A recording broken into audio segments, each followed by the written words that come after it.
మన గుంటూరుకి వేగా jewellers exciting offers తో April 16న శుభారంభం.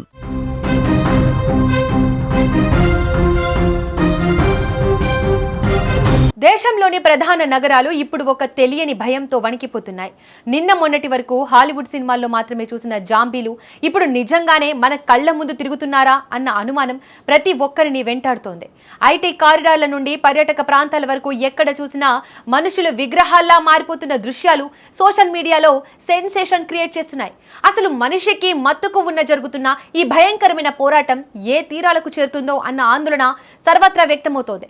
Silicon city బెంగళూరులోని బాగలూరు ప్రాంతంలో తాజాగా వెలుగు చూసిన ఒక దృశ్యం ఇప్పుడు దేశవ్యాప్తంగా చర్చనీయాంశంగా మారింది. ఒక యువకుడు నడి రోడ్డుపై నిట్టె కాలేజీ సమీపంలో ఎటువంటి కదలిక లేకుండా గంటల తరబడి నిలబడి ఉండడం చూసి స్థానికులు హడలెత్తిపోయారు.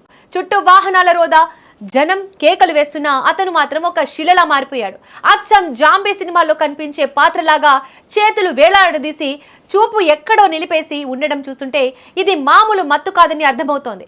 కేవలం బెంగళూరులోనే కాదు, చండీగఢ్ వంటి నగరాల్లో కూడా ఇలాంటి ఉదంతాలు బయటపడుతుండడం గమనార్హం. ఈ భయానక స్థితికి కారణం క్సైలాజైన్ అనే అత్యంత ప్రమాదకరమైన డ్రగ్ అని వైద్య నిపుణులు విశ్లేషిస్తున్నారు. నిజానికి ఇది మనుషుల కోసం తయారు చేసిన మందు కాదు. పశువులకు శస్త్రచికిత్సలు చేసే సమయంలో వాటికి నొప్పి తెలియకుండా ఇచ్చే ఒక బలమైన ట్రాంక్విలైజర్ అట. కానీ డ్రగ్ మాఫియా దీనిని హెరాయిన్ లేదా ఫెంటనిల్ వంటి సింథటిక్ డ్రగ్స్ తో కలిపి మార్కెట్లోకి వదులుతోందని అనుమానిస్తున్నారు. నిజానికి ఈ మిశ్రమం మనిషి శరీరంలోకి చేరగానే సెంట్రల్ నర్వస్ సిస్టమ్ ను పూర్తిగా దెబ్బతీస్తుంది. దీని ప్రభావంతో రక్తపోటు పడిపోవడమే కాకుండా శ్వాస తీసుకోవడం కూడా కష్టమవుతోంది. ఈ మత్తులో ఉన్న వ్యక్తికి బాహ్య ప్రపంచంతో సంబంధం తెగిపోతోంది. అందుకే వారు గంటల తరబడి వింత భంగిమల్లో ఉండిపోతారు. ఈ జాంబీ డ్రగ్ ఇచ్చే మత్తు కంటే అది కలిగించే అనర్థాలు మరీ ఘోరంగా ఉన్నాయట. దీనిని క్రమం తప్పకుండా వాడే వారి చర్మంపై క్రుళ్ళినట్టుగా భయంకరమైన పుండ్లు ఏర్పడతాయి.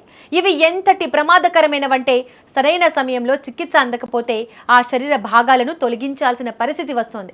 సాధారణంగా డ్రగ్స్ ఓవర్ డోస్ అయినప్పుడు ఇచ్చే నలోక్సోన్ వంటి మందులు కూడా క్సైలాజైన్ పై పని చేయకపోవడం వైద్యులను కలవరపెడుతోంది.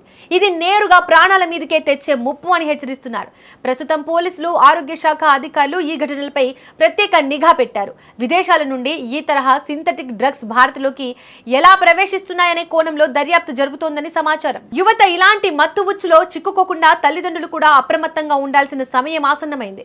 చండీగఢ్, బెంగళూరు వంటి ప్రధాన నగరాల్లో బయటపడుతున్న ఈ దృశ్యాలు కేవలం ఒక ఆరంభం మాత్రమేనని, యువత ఈ సింథటిక్ డ్రగ్స్ బారిన పడకుండా ఉండాలంటే గట్టి నిఘా అవసరమని సామాజిక కార్యకర్తలు హెచ్చరిస్తున్నారు.